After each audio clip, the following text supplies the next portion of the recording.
નમસ્કાર ખેડૂત મિત્રો, હું છું વનરાજ. આપ જોઈ રહ્યા છો ઇન્ડિયન ફાર્મર ગુજરાતી.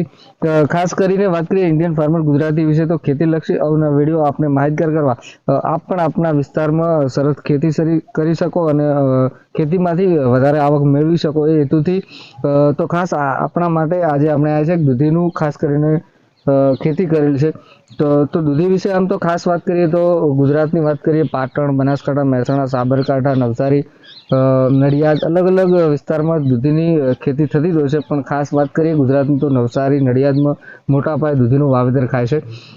ખાસ આમ કહેવાય કે દૂધી બે સિઝનમાં થતી હોય છે, ઉનાળુ અને ચોમાસું. અત્યારે આપણે જોઈ રહ્યા છીએ ચોમાસું દૂધી છે.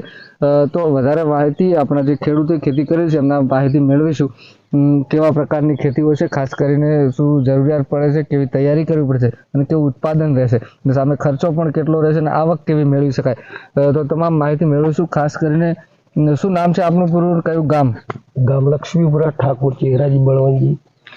વાત કરીએ આપણે જે દૂધી વિશે ખાસ કરીને કેટલા વીઘા કે એકરમાં વાત કરીને છે? અડધા વીઘામાં છે. બીજું વાત કરીએ કે શરૂઆતની જે બીજી ખેતી છે એના કરતાં દૂધીમાં જે આપણે ખેડની તૈયારી વાત કરીએ, શરૂઆતમાં કયું રાસાયણિક ખાતર જરૂર પડે છે, બીજની જરૂર પડે છે, રોપાની, તો કેવી રીતે તૈયારી કરવી જોઈએ? પહેલું તો છાણિયું ખાતર. બરાબર, છાણિયું પાયાના ખાતર. બરાબર.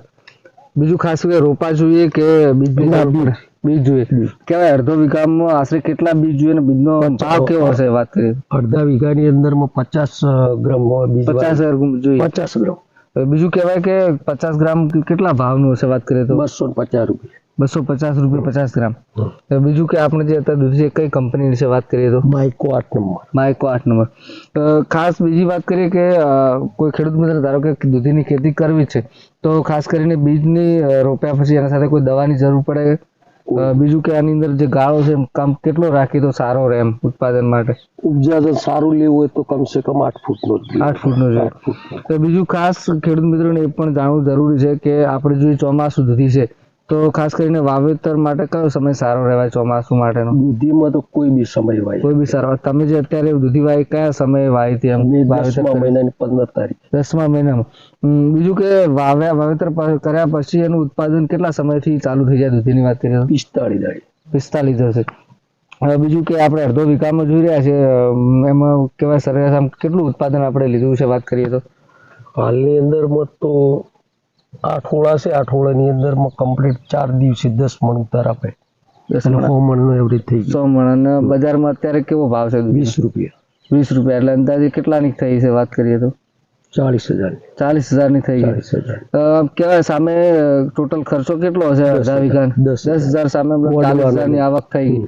બીજું કહેવાય હવે અંદાજે કેટલી આવક થશે દૂધીની? 60,000ની લેવાની ગણતરી છે. એટલે કહેવાય અડધો લાખ રૂપિયા ઉત્પાદન લઈ શકાય ખરું. બીજું કહેવાય છે અવારનવાર આગળ જે જનરેશન પ્રમાણે જે રેગ્યુલર ખેતી છે એના પ્રમાણે આ ખેતી કેવી કહેવાય ખેડૂત મિત્રો કરવી જોઈએ? ઘણી સારી, બધા કરતા સારામાં સારી. તો બીજું કહેવાય કે અત્યારે આપણે જોઈ રહ્યા છે દૂધી સરસ છે. ખાસ કરીને એમને જે વાત કરી કે અડધો વીઘામાંથી 40,000નું ઉત્પાદન લીધું છે, સામે 10,000 ખર્ચ છે. આમ ઓલ ઓવર દૂધીની વાત કરીએ, ખાસ કરીને આપણે જેમ વાત કરી કે નડિયાદ, નવસારીમાં ખાસ કરીને ગુજરાતમાં મોટા પાયે દૂધીનું વાવેતર થાય છે. બીજી વાત કરીએ કે દૂધી આપણે જોઈ રહ્યા છે ખાસ એને બીજની કરેલ છે. બીજ અને તમે રોપાનો ઉછેર કરી રોપા પણ લાવીને સોંપી શકો છો, એનાથી પણ વાવેતર થાય. બીજ ને રોપા બંનેનું વાવેતર થાય. બીજું કે આજે જોયા છે માઇકો 8 નંબર દૂધી છે, એનું ઉત્પાદન સરસ છે અને સાથે માંડવાની પણ જરૂર પડે જેના કારણે ક્વોલિટી સારી રહે અને ભાવ સારો મળે. બીજું કે આની નીચે પથરાણી હોય એ ટાઈપની પણ દૂધી હોય છે જેનો ભાવ ઓછો મળે, જેનું ઉત્પાદન થોડું વધારે હોય પણ એના કરતા આના માંડવાનો ભાવ સારો રહે.